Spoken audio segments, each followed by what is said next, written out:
Eva van der Vloed, and I'm asking her about her research on conflict in the cockpit.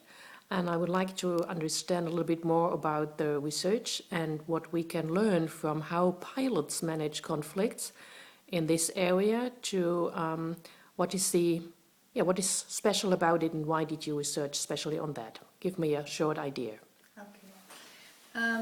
I wanted to know more about conflicts in organizations because as a management consultant I meet them very often and I see that people don't like it and get stressed and work results get worse. But it is known that it can also be a very productive topic, but you have to know how to handle it.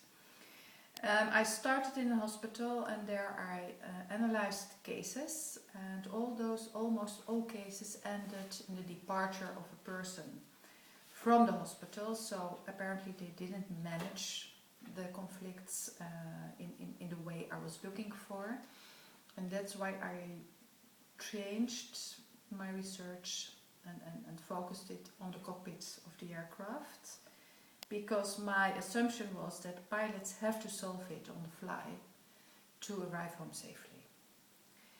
And that's why I researched them and the way they do it. So you went to KLM and convinced them that they should have a look about it. So did they know about how they do it, or was this all implicit? Yeah, they do not. It is rather implicit.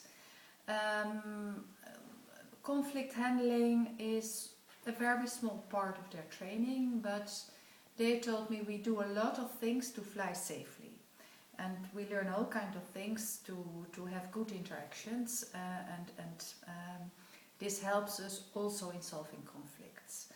And then I dig deeper into that because conflict in the cockpit has never been researched before, also not in other airlines, so there was no further research of earlier research, and this is the first time it was researched, and they were very interested in it because they wanted to learn more about it. So first let me know about your findings, that we understand the concept, and then I would like to know a little bit more how the research took place. Okay. The findings. Yeah, I focused on conflicts. I gathered more than 80 cases of starting conflict, and there was always a pilot involved, but it could be several pilots that had a conflict, or pilots with cabin attendants, or with passengers, or with ground personnel, and I analyzed what they do to handle those cases, those situations, and in fact I found 3 different processes. In half of the times they were able to understand each other and also learn something from each other. This is what I called converging. And in a quarter of the cases they were not able to solve it on the fly in the aircraft, and they freeze the situation and continued working according to their standard operating procedures to get home safely, and then on the ground they started to talk about it and try to solve it.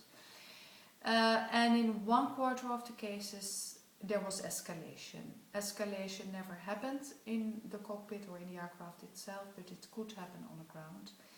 And that is not necessarily a bad process or something you do not want, because in part of the cases escalation resulted in a reporting to higher management, which afterwards clarified procedures or other things that were the cause of the conflict. So I found 3 different processes: converging, freezing and escalating. I also found that there is one major cause. About 80% of the cases conflict arose because the captain exercised authority. I was surprised to find it, but they of course have their strict hierarchy, and I thought that they must be used to the exercise of authority. But it is a very sensitive area because the biggest accident ever in KLM was in Tenerife in 1977. It is still the biggest accident ever. A KLM aircraft collided into a Pan Am aircraft. And it happened, a lot was going on, but in the end the KLM captain took off without approval of the tower. And this led to this horrible accident. And this was seen, the captain did not do anything with what the co-pilot said and the other person in the cockpit. And this is an example of the exercise of authority. And whenever now a captain is overruling a crew and not doing anything with what they say, it is a sensitive area, and that's why apparently, I think that's why it led to most of the conflicts I analyzed. So do they work on it? If a captain overruled, they will discuss it on the ground? Yeah, they learn a lot to exercise. Captains learn a lot to exercise authority without this result, without this risk of conflict. They have several tactics to prevent overruling or the exercise of authority to become a conflict. And one is, like you say, when a captain overruled the crew, the co-pilot, for example, at the ground, he will try to, or she will try to restore the relation, because they know overruling can result in the falling apart of the team. That's how they call it, and they want to keep the team together, the crew together. And they know that whenever a co-pilot is overruled, he or she will probably stop giving his opinion.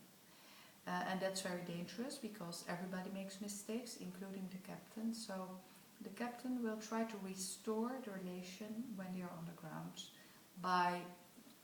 through a kind of meta-communication, saying, I had to overrule you, and then they will discuss why it was necessary. If there were other opinions, it might be a very experienced captain told me the opinion of the co-pilot probably was also right, but time was short and he had to decide something. But they will redo the decision making to re-engage the co-pilot. Mm-hmm. Thank you very much.